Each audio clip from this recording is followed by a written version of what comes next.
तो वर्तमान में इस साल 2025 का जो वर्स्ट परफॉर्मिंग स्टॉक है बॉम्बे स्टॉक एक्सचेंज में, वो ओला है, ओला इलेक्ट्रिक है।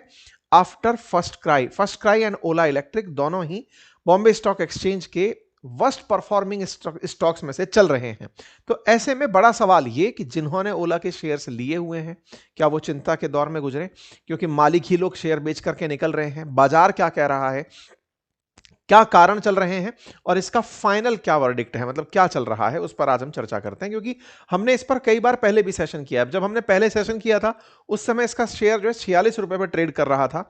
आज पिछले 5 दिन के अंदर अगर हम देखें, 22 दिसंबर का आप उठाकर देखें, आज तो ये 34 रुपए पर ट्रेड कर रहा है। तो इसका स्टॉक जो है ना वो लगातार गिर रहा है। गिरने में प्रमोटर्स का क्या कंट्रीब्यूशन है, भावेश अग्रवाल की तरफ से क्या कोई कुछ मतलब ऐसी चीज निकल कर आई है जिसको लेकर के बाजार में ये बातें हैं, आइए चर्चा करते हैं। क्योंकि ओला के स्टॉक्स में 3% जब सीईओ जो भावेश अग्रवाल हैं उन्होंने अपने सेल किए शेयर, उसके बाद से ये गिरावट ज्यादा तेजी से देखी गई। एक्सचेंज फाइलिंग में भावेश अग्रवाल ने गुरुवार को 18 दिसंबर को ओला इलेक्ट्रिक के 2.83 करोड़ इक्विटी शेयर अपने कुल पेड अप कैपिटल का, जो कि 0.64% था, उन्हें 31.9 रुपए प्रति शेयर की औसत की कीमत पर बेचा था। इस सौदे में उन्हें 90.3 करोड़ रुपए मिले। इससे पहले बुधवार को 17 दिसंबर को 142.3 करोड़ और मंगलवार को 91.87 करोड़ रुपए के शेयर उनके द्वारा बेचे गए थे। ये 3 दिन में बेचे गए उनके शेयर्स की प्राइसिंग है। जिस दिन पहली बार बेचा था तब 34.48 पर गिरकर आया था। बाद में जब बेचा था फिर दिसंबर 14 को, फिर ये शेयर इतना गिर के आया था, फिर तीसरी बार इतना गिर करके आया था।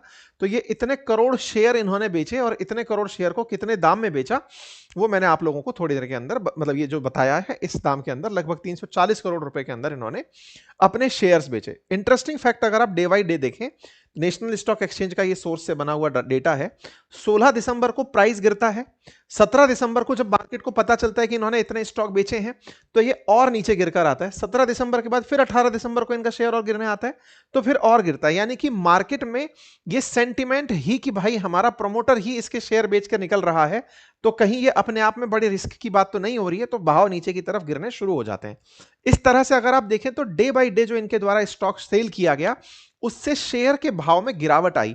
तो 320 करोड़ कहीं डेटा है, कहीं 340 करोड़ का डेटा, इन्होंने इतने करोड़ रुपए के शेयर अपने बेचे। ओला इलेक्ट्रिक, जिसके की ऑनर भावेश अग्रवाल 30.02% के साथ हैं। इसके अलावा सॉफ्ट बैंक 17.83%, टाइगर ग्लोबल, क्योंकि पब्लिकली लिस्टेड कंपनी है तो ऐसे में बाकी आप और हम जैसे लोग जो स्टॉक के अंदर अपना पार्टिसिपेशन करते हैं, लिस्टेड कंपनी में आम जनता भी मालिक होती है, तो वो उस तरीके से पार्टनर्स हैं। ठीक है, फिलहाल के लिए जो इसके पास में जो बड़े जो शेयर होल्डर्स हैं उनमें भावेश अग्रवाल सबसे नंबर 1 पर आते हैं। यहां पर याद दिला दूं, ओला इलेक्ट्रिक और ओला जो आप टैक्सी के अंदर देख रहे हैं उससे ये अलग है ना। तो ओला इलेक्ट्रिक के शेयर की बात हो रही है, ओला के शेयर्स की बात नहीं हो रही है। ओला इलेक्ट्रिक मार्केट के अंदर इलेक्ट्रिक टू व्हीलर सप्लाई करता है। इलेक्ट्रिक टू व्हीलर्स के ये कुछ प्रमुख मॉडल्स हैं जो इनके वेबसाइट पर डले हुए हैं। और फिलहाल के अंदर मतलब इनके अंदर भावेश अग्रवाल के बारे में जो जानकारी है वो ये कि ओला की शुरुआत जैसे इन्होंने मोबिलिटी के लिए खुद की परेशानी से की थी, वैसे ही आने वाले समय में इलेक्ट्रिक व्हीकल्स को इन्होंने अपना फोकस किया और देश के अंदर सबसे बड़ी इलेक्ट्रिक व्हीकल्स की एक फैक्ट्री लगा डाली। और वहां से इन्होंने बहुत तेजी से स्कूटर्स प्रोड्यूस करना, टू व्हीलर्स भारत के अंदर बनाना, उसके लिए पूरी तरह से एआई और रोबोट पावर्ड सिस्टम डेवलप करना, काफी तेज काम इन्होंने किया। एक समय ऐसा था जब इनके इलेक्ट्रिक स्कूटर हर 2 सेकंड के अंदर बन करके आ रहे थे। भावेश अग्रवाल का जो ओला ब्रांड था, जो मोबिलिटी के लिए यूज किया जाता है, टैक्सी के लिए यूज किया जाता है, उससे ये अलग प्रोडक्ट है। और ये इस चीज की इनकी खूब तारीफ भी हुई थी जब इनका शुरुआत में ये प्रोडक्ट आया था। लेकिन जितना तेजी से ये आया, शायद ये सर्विस डिलीवरीज उतनी अच्छी नहीं कर पाए। लोग जिस समय उनको देश के अंदर एज एन एलॉन मस्क मान रहे थे कि इन्होंने अपनी वैल्यू बहुत तेजी से बढ़ाई है, इस तरह की खबरें लिखी जानी शुरू हो गई थी कि India's Elon Musk just doubled his fortune thanks to e scooter. ये समय पलटी खा गया और इनका जो स्टॉक था, जो कि कभी इशू हुआ था 76 रुपए प्रति शेयर पे, आज वो मार्केट में उनके खुद प्रमोटर 34 रुपए के ऊपर अपना स्टॉक अगर बेचे हैं तो ये भाव गिरने की बात बताता है। एक टाइम पर 157 रुपए प्रति शेयर तक ओला का शेयर चला गया था, लेकिन उसने अब लो तो 31 रुपए के कुछ आसपास टच किया है।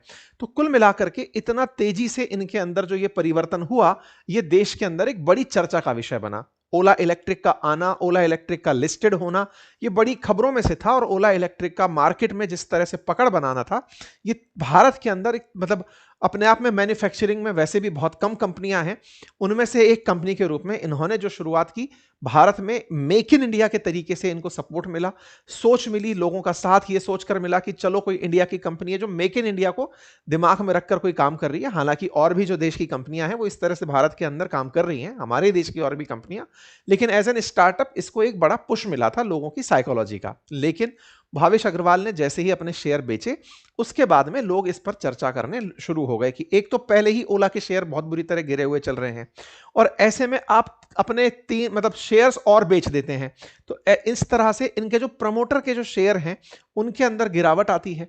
इस बात को लेकर के मार्केट में सुर्खियां चलने लगती हैं।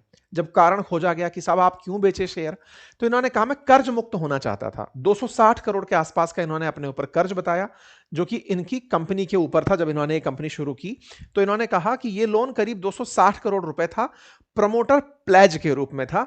ये इसको खत्म करना चाह रहे थे, ताकि प्लेज खत्म होने से रिस्क और वॉलेटिलिटी दोनों की चिंता खत्म हो जाती है। तो बोले कर्जा खत्म करने के लिए मैंने अपने शेयर बेच दिए। इसको कुछ इस तरह से भी कहा जा रहा है कि इन्होंने जहां से लोन लिया हुआ था वहां पर अपने शेयर इन्होंने गिरवी रखे हुए थे, मतलब कि प्लेज किए हुए थे कि भाई ये कंपनी के स्टॉक ले लो और इतना फंड दे दो। अब वहां पर पैसे मांगे जा रहे होंगे, कंपनी के स्टॉक गिरते चले जा रहे हैं, तो इन्हें मजबूरन उन्हें बेचना पड़ा। इस बात को लेकर के कंपनी की तरफ से स्टेटमेंट आया कि अब हम प्लेज मुक्त हैं, अब हम लोन मुक्त हैं। और ऐसे में जब इनकी ये जानकारी बाहर निकल कर आई, तो जो शेयर लगभग 31 का लो टच कर गया था, वो उठ करके 34 पर बंद हुआ, 34.40 पर बंद हुआ। मतलब शुक्रवार के दिन फिर इनका शेयर फिर से चढ़ा, यानी कि एक बार ऑल टाइम लो टच करने वाला जो शेयर है वो फिर तेजी से उठना शुरू हुआ, क्योंकि मार्केट में सेंटिमेंट पॉजिटिव गया कि चलो अब प्रमोटर्स के ऊपर कर्ज नहीं है, अब कंपनी अच्छे से चलेगी। लेकिन यहां एक बड़ा ऑब्जर्वेशन था कि इस कंपनी के द्वारा एक महीने में 26% शेयर की गिरावट देखी गई। 3 महीने के अंदर अगर मैं बात करूं तो शेयर 50% गिरा है। 6 महीने के अंदर अगर बात करूं तो शेयर के अंदर 32% की गिरावट आई है। एक साल के अंदर 70% के इनके शेयर्स के अंदर गिरावट रही है। यह अपने आप में एक सोचने का विषय है जो ओला इलेक्ट्रिक पर लागू होता है। बड़ा सवाल बनता है, ओला इलेक्ट्रिक ऐसा गिर क्यों रही है? तो इसके पीछे का बड़ा रीजन था कि जो आफ्टर सेल सर्विस थी कंपनी की, उसकी बड़ी शिकायतें थी। कंपनी का जो प्रोडक्ट मार्केट में आया, शुरुआत में बहुत तेजी से लोगों के बीच सुर्खी बना, लेकिन उसमें जब कमियां आने लगी तो जो कस्टमर सेटिस्फेक्शन है वो बुरी तरह डगमगाने लगा। इनके स्कूटर्स मतलब डंप यार्ड की तरह से डाले जाने शुरू हुए, चलते स्कूटर्स में आग लग जाना, ये बड़े मसले निकल कर आए। इसके साथ साथ फिर इनकी सोशल मीडिया पर भी काफी ट्रोलिंग हुई, वो काफी बड़ी सुर्खी का कारण बना। पता चला कि ओला ने अपनी तरफ से कमिट किया कि इन्होंने अपनी 99.1% जो कंप्लेंट्स हैं वो रिजॉल्व कर दी हैं कस्टमर्स की, लेकिन यहां पर इनका साथ नहीं छूटा। स्टेट्स के साथ इनकी कुछ इश्यूज चलते रहे, जैसे गोवा के साथ हुआ। गोवा के अंदर तो इनका रजिस्ट्रेशन तक रद्द करने की बार 2025 अभी दिसंबर की ही बात है, गोवा ने इनका रजिस्ट्रेशन ही सस्पेंड कर दिया कि नहीं, इनके खिलाफ काफी सारी कंप्लेंट है, इनका सर्विस सपोर्ट नहीं है, इनका रिपेयर बहुत डिले होता है। इनकी कंप्लेंट्स को देखते हुए इसी महीने गोवा सरकार ने इनके रजिस्ट्रेशंस को रोक दिया। इस तरह की सुर्खी निकल कर आई। तो कुल मिलाकर के इनका जो सर्विस सपोर्ट है प्रोडक्ट को लॉन्च करने के बाद का, उसका पिटना एक बहुत बड़ा कारण निकल करके आया। इसी वजह से मार्केट में जो इनके और कंपटीटर्स थे वो बहुत तेजी से ऊपर चलने लगे। जैसे टीवीएस मोटर्स ने 11% की ग्रोथ दर्ज की है बाइक सेल के अंदर, इसी प्रकार से एथर एनर्जी ने 57% की ग्रोथ दर्ज की है, और ओला इलेक्ट्रिक 71% की गिरावट दर्ज किया है। यह अपने आप में नवंबर 2025 का आंकड़ा है कि इनकी सेल्स में किस तरह की गिरावट दर्ज की गई। इसी साल में एक और चीज हुई, जिस तरह से प्रमोटर्स के पास कंपनी के शेयर हैं, ऐसे ही सॉफ्ट बैंक के पास भी हैं, जो फंडर है इनकी इनिशियल। तो जो सॉफ्ट बैंक है उसने भी अपने लगभग 2.15% शेयर बेचे थे।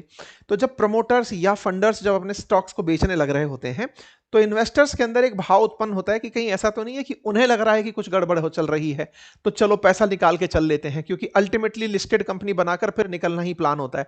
तो इस वजह से एक नेगेटिव सेंटीमेंट निकल करके आया कि कहीं ये प्रॉफिट बुक करके तो निकल नहीं रहे हैं, ये एक चीज बनी। साथ ही साथ में इसी साल एक महीने पहले एक घटना घटी कि मूडी ने जो है ना इनकी रेटिंग गिरा दी थी कि साहब इनकी रेटिंग खराब है। ये प्रोडक्ट के साथ साथ मतलब इनको ओला को CAA1 के अंदर डाल दिया था, आउटलुक नेगेटिव कर दिया था। तो मार्केट के अंदर सेंटिमेंट निवेशकों के बीच में, कंज्यूमर्स के बीच में ओला का गिर रहा था, और इसके चलते इनके रेवेन्यू पर भी असर आने लगा। इनका जो कंसोलिडेटेड एबिटा मार्जिन है वो -18% पहुंच गया। यही कारण है कि इनके जो नेट लॉसेस हैं वो 418 करोड़ तक पहुंचने लगे क्वार्टर टू के अंदर जो इनका रिजल्ट निकल कर आया। तो कंपनी ने अपने लॉसेस में प्रॉफिट और टैक्स की अगर हम बात करें तो लॉसेस बहुत बड़े बड़े बुक किए हैं। इस वजह से कंपनी के प्रति ओवरऑल जो सेंटीमेंट है वो सकारात्मक नहीं निकल कर आया, और इस वजह से इनके जो स्टॉक प्राइसेस हैं जो कभी 150 के ऊपर चले गए थे प्रति शेयर, वो 31 तक के आकर के गिर गए। इसीलिए बड़ा सवाल बना कि कहीं ऐसा तो नहीं है कि ये बहुत बहुत ही बेकार स्थिति में पहुंच जाए। यही कारण है कि इस साल, मतलब अभी कल की ही न्यूज आप देख रहे हैं, ओला इलेक्ट्रिक और फर्स्ट क्राई को बॉम्बे स्टॉक एक्सचेंज में वर्स्ट 500 परफॉर्मर्स में से एक निकाला गया कि इसका जो शेयर है वो 62% तक अगर गिरा है तो ये बहुत ही बेकार कंपनी मानी जाएगी। इस तरह से इसे देखा गया फर्स्ट क्राई और ओला को। तो भारत के अंदर एक स्टार्टअप का आना, उसका आईपीओ आना, आईपीओ के बाद में उसका लिस्टेड होना, जिस रेट के ऊपर रेट डिक्लेयर हुआ उससे ऊपर जाकर के मार्केट में पहुंचना, और उसके बाद इस तरह नीचे आना, ये इतना सडन और तेजी से हुआ कि इससे निवेशकों के अंदर एक अविश्वास की स्थिति पैदा हुई, क्योंकि ये कुछ ऐसे ब्रांड थे जो कि सोशल मीडिया के माध्यम से भी काफी चर्चा के कारण बने थे।